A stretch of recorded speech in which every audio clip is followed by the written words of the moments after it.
हम सभी देवी देवताओं की पूजा करते हैं, लेकिन कुछ समय पहले हमने एक वीडियो में उन देव देवताओं की बात की थी जिनकी पूजा आज लगभग नहीं होती, चाहे उनकी शक्ति कितनी ही महान क्यों ना हो। वो पहला भाग इतना पसंद किया गया कि साफ हो गया, लोग इन भूले हुए देवताओं के बारे में और जानना चाहते हैं। अगर आपने पार्ट 1 नहीं देखा है तो उसे जरूर देखिए, क्योंकि ये वीडियो उसी रहस्यमयी श्रृंखला का अगला अध्याय है। और आज हम उन देव देवताओं की बात कर रहे हैं जिनकी पूजा कभी थी ही नहीं या फिर समय के साथ पूरी तरह गायब हो गई। 1. देवी भद्रा। शुभ तिथियों की देवी, लेकिन पूजा से लगभग पूरी तरह अलग। देवी भद्रा का नाम हर उस व्यक्ति ने सुना है जो पंचांग, मुहूर्त या ज्योतिष का थोड़ा भी ज्ञान रखता है। भद्रा को समय के प्रवाह पर प्रभाव डालने वाली देवी माना जाता है। वह यह निर्धारित करती है कि किसी तिथि में किया गया काम फलदायी होगा या बाधा देगा। शादी, गृह प्रवेश, खरीद फरोख्त, किसी भी शुभ कार्य में भद्रा लगी है या नहीं, इस बात को बहुत महत्व दिया जाता है। लेकिन आश्चर्य की बात यह है कि जितनी बार उनका नाम लिया जाता है उतनी ही कम उन्हें देवी के रूप में स्वीकार किया जाता है। उनकी न तो कोई मूर्ति परंपरा है, न मंदिर, न ही कोई व्रत या आराधना। लोग उनके प्रभाव को गंभीरता से लेते हैं, लेकिन देवी रूप में उनका सम्मान नहीं करते। भद्रा का पूरा अस्तित्व समय और तिथि के भीतर सीमित है, जहां उनका प्रभाव तो स्वीकार है पर पूजा नहीं। यही कारण है कि हिंदू कैलेंडर में सबसे सक्रिय भूमिका निभाने के बावजूद देवी भद्रा आज भी एक ऐसी देवी है जिन्हें लोग जानते तो हैं पर आराधना नहीं करते। 2. गंडकी नदी देवी। शालिग्राम की जननी, फिर भी उपेक्षित। गंडकी नदी को हिंदू धर्म में अत्यंत पवित्र माना जाता है, क्योंकि माना जाता है कि यही वह स्थान है जहां शालिग्राम शिला प्रकट होती है। शास्त्रों के अनुसार शालिग्राम सीधे देवी गंडकी की कृपा और वरदान से उत्पन्न होते हैं, यानी स्वयं विष्णु स्वरूप का प्राकट्य उन्हीं की गोद में होता है। इतना महत्व होने के बाद भी आश्चर्य यह है कि गंडकी देवी की अलग से पूजा नहीं की जाती। यात्राएं होती हैं, नदी को प्रणाम किया जाता है, स्नान किया जाता है, लेकिन देवी के रूप में कोई स्थापित मंदिर, कोई विधि या कोई आराधना परंपरा नहीं है। पूजा केवल शालिग्राम की होती है, उस देवी की नहीं जिनकी शक्ति ने उन्हें जन्म दिया। समय के साथ उनकी पहचान एक स्वतंत्र देवी के रूप में लगभग खो ही गई और गंडकी सिर्फ एक पवित्र नदी बनकर रह गई, जबकि असल में वे एक शक्तिशाली नदी देवी है जिनका प्रभाव आज भी जीवित है, बस पूजा गायब है। 3. संध्या सरण्यू। सूर्य देव की पत्नी, पर पूजा से लगभग गायब। संध्या, जिन्हें सरण्यू भी कहा जाता है, सूर्य देव के जीवन की सबसे निर्णायक और प्रभावशाली देवियों में से एक है। वे तप, सहन शक्ति और दिव्य तेज की प्रतिमूर्ति मानी जाती है। यहां तक कि पुराण कहते हैं कि सूर्य की तीव्रता को सहन न कर पाने के कारण उन्होंने अपनी छाया देवी को जन्म दिया और वही उनके स्थान पर सूर्य की सेवा में रही। संध्या के कारण ही सूर्य वंश का विस्तार हुआ और यमी तथा अश्विनी कुमार जैसे महत्वपूर्ण देव उत्पन्न हुए। इतनी महत्वपूर्ण भूमिका होने के बावजूद संध्या की स्वतंत्र पूजा कहीं नहीं मिलती। न उनके बड़े मंदिर बने, न कोई विशेष व्रत या अनुष्ठान स्थापित हुआ। वे कथाओं और वंशावली में तो प्रमुख स्थान रखती हैं, पर भक्तों के आराध्य रूप में नहीं। आज भी लोग सूर्य देव की पूजा करते हैं, पर उनकी वास्तविक शक्ति संध्या देवी कहानियों तक सीमित रह गई है।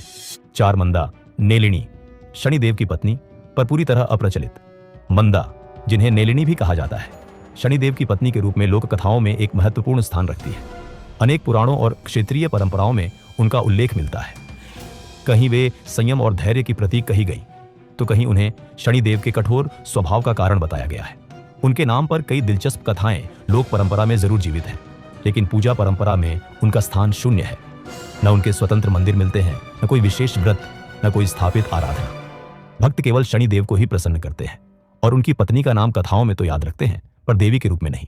परिणाम यह है कि हिंदू धर्म में एक देवी होते हुए भी मंदा, नेलिनी आज सिर्फ शनिदेव की कथा का एक हिस्सा बनकर रह गई है, आराधना से पूरी तरह अलग।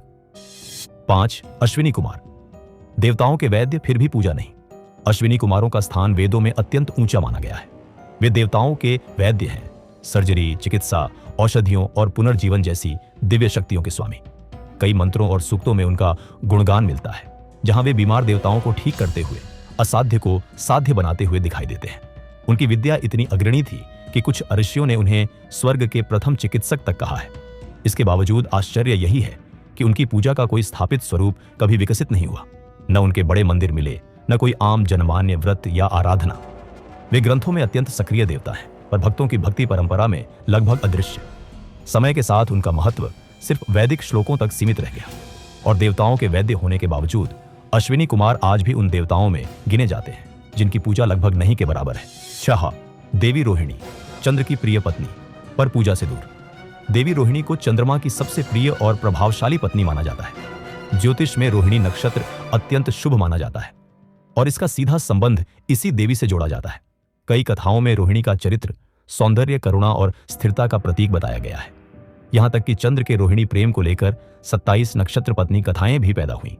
उनकी वजह से ही नक्षत्रों की पूरी अवधारणा जीवंत होती है और चंद्र के ज्योतिषीय प्रभावों में भी रोहिणी केंद्र में रहती है। इसके बावजूद देवी रोहिणी की कोई स्वतंत्र पूजा परंपरा नहीं मिलती। लोग नक्षत्र को मानते हैं, शुभता को मानते हैं, लेकिन देवी को आराधना का विषय नहीं बनाते। न उनके मंदिर हैं, न उनके लिए कोई विशेष व्रत या स्तोत्र। परिणाम यह है कि हिंदू धर्म में उनकी भूमिका महत्वपूर्ण होते हुए भी देवी रोहिणी पूजा और भक्ति की मुख्य धारा से लगभग पूरी तरह अनुपस्थित है। वे कथाओं और ज्योतिष तक सीमित रह गई हैं। 7. देवी विनायकी, गणेश जी का दुर्लभ स्त्री स्वरूप। देवी विनायकी एक अत्यंत दुर्लभ, रहस्यमयी और कम झात देवी मानी जाती है, जिन्हें गणेश जी के स्त्री स्वरूप के रूप में वर्णित किया गया है। कुछ प्राचीन शाक्त तांत्रिक ग्रंथों में विनायकी को बाधाओं को दूर करने वाली, ज्ञान देने वाली और अदृश्य शत्रुओं से रक्षा करने वाली देवी के रूप में बताया गया है। उनका स्वरूप शक्तिशाली माना जाता है क्योंकि वे गणेश की बुद्धि और शक्ति दोनों का संगम है, लेकिन स्त्री रूप में। इसके बावजूद देवी विनायकी लोकप्रिय भक्ति में कहीं नहीं दिखाई देती। न उनके स्वतंत्र मंदिर बने, न कोई व्यापक पूजा विधि। उनकी आराधना सिर्फ कुछ चुनिंदा तांत्रिक या शाक्त परंपराओं में सीमित है, जहां उन्हें गुप्त शक्ति के प्रतीक के रूप में पूजते हैं। आम लोग उनके नाम से भी परिचित नहीं है और यही कारण है कि गणेश जी की पूजा जितनी व्यापक है, उतना ही दुर्लभ है उनकी स्त्री शक्ति, देवी विनायकी की पहचान। 8. देवर्षि नारद, देव संदेशवाहक लेकिन आराध्य नहीं। देवर्षि नारद को हिंदू धर्म में देवताओं के दूत, ज्ञान के वाहक और भक्ति परंपरा के प्रमुख स्तंभ के रूप में माना जाता है।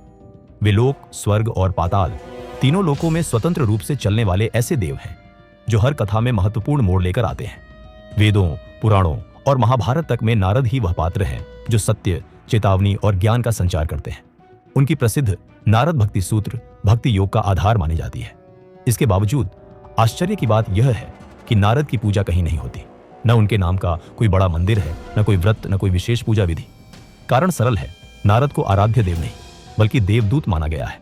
वे दिशा दिखाते हैं लेकिन भक्ति प्राप्त नहीं करते। यही वजह है कि धर्म में उनकी भूमिका विशाल होते हुए भी पूजा परंपरा में उनका अस्तित्व लगभग शून्य है। 9.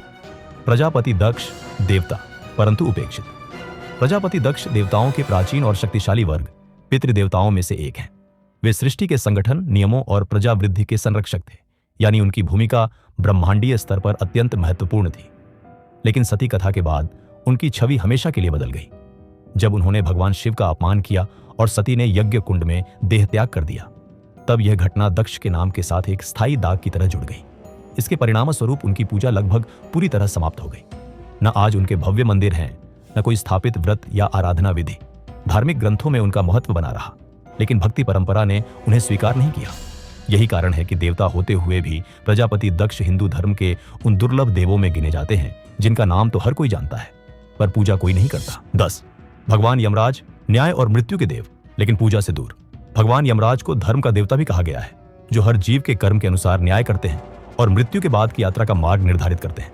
उनकी भूमिका अत्यंत महत्वपूर्ण है क्योंकि वे जीवन और मृत्यु के बीच संतुलन बनाए रखते हैं। पुराणों में यमलोक, चित्रगुप्त और यमदूतों का पूरा तंत्र उन्हीं के अधीन बताया गया है। इसके बावजूद उनकी पूजा अत्यंत सीमित है। कारण स्पष्ट है, लोग मृत्यु के देवता का नाम केवल भय या सम्मान में लेते हैं, भक्तिभाव में नहीं। अधिकांश लोग मृत्यु का स्मरण करने से बचते हैं और इसी झिझक ने यमराज की पूजा को सामान्य जीवन से दूर कर दिया। कुछ क्षेत्रों में यम द्वितीया या भाई दूज पर प्रतीकात्मक रूप से उनको याद किया जाता है, पर स्वतंत्र पूजा या मंदिर बहुत दुर्लभ है। इसीलिए यमराज का महत्व अपार है, लेकिन पूजा परंपरा में उनका स्थान बेहद कम। 11. भगवान कुबेर, धन के स्वामी, पर नियमित पूजा नहीं। भगवान कुबेर को धन, खजाने और समृद्धि के देवता माना जाता है। वे देवताओं के कोषाध्यक्ष हैं और पूरे ब्रह्मांड के धन प्रवाह की देखरेख करते हैं। कई कथाओं में उनको अत्यंत बुद्धिमान, न्यायप्रिय और प्रभावशाली देव के रूप में वर्णित किया गया है। लेकिन आश्चर्य यह है कि उनकी पूजा आम घरों में कभी नियमित रूप से नहीं की गई। लोग साल भर लक्ष्मी जी की आराधना करते हैं क्योंकि वे धन के प्रवाह की देवी हैं, जबकि कुबेर संचित धन के स्वामी माने जाते हैं, जो उन्हें भक्ति परंपरा में कम लोकप्रिय बनाता है। दिवाली पर लक्ष्मी कुबेर पूजन जरूर किया जाता है, लेकिन उसके बाहर उनकी पूजा लगभग नहीं मिलती। न उनके व्यापक मंदिर हैं, न कोई लोक आधारित व्रत। इस तरह धन के स्वामी होने के बावजूद कुबेर पूजा के मामले में मुख्य धारा से काफी दूर है। 12. भगवान ब्रह्मा, सृष्टि के रचयिता, पर पूजा से लगभग विलुप्त। भगवान ब्रह्मा को सृष्टि का जन्मदाता माना गया है। देवताओं, मनुष्यों, लोकों और विधान का आरंभ उन्हीं से होता है। हिंदू त्रिदेवों में उनका स्थान अत्यंत ऊंचा है, लेकिन यह एकमात्र देव हैं जिनकी पूजा लगभग पूरी तरह समाप्त हो गई। इसके पीछे कई कथाएं मिलती हैं। एक लोकप्रिय कथा के अनुसार ब्रह्मा और विष्णु के बीच श्रेष्ठता को लेकर विवाद हुआ, और जब ब्रह्मा ने असत्य का सहारा लिया तब भगवान शिव ने उन्हें श्राप दिया कि पृथ्वी पर उनकी पूजा नहीं होगी। इसी एक घटना ने पूरे धर्म में पूजा परंपरा को पूरी तरह बदल दिया। आज भारत में ब्रह्मा जी का सिर्फ एक प्रमुख मंदिर राजस्थान के पुष्कर में मिलता है, जो उनकी प्राचीन महिमा का लगभग अकेला साक्षी है। सृष्टि के रचयिता होने के बावजूद भक्ति परंपरा में उनका स्थान कितना कम है, ये बात लोगों को हमेशा चौंकाती है। तो ये थे वे देव देवता जिनकी शक्ति महान है लेकिन पूजा बेहद दुर्लभ।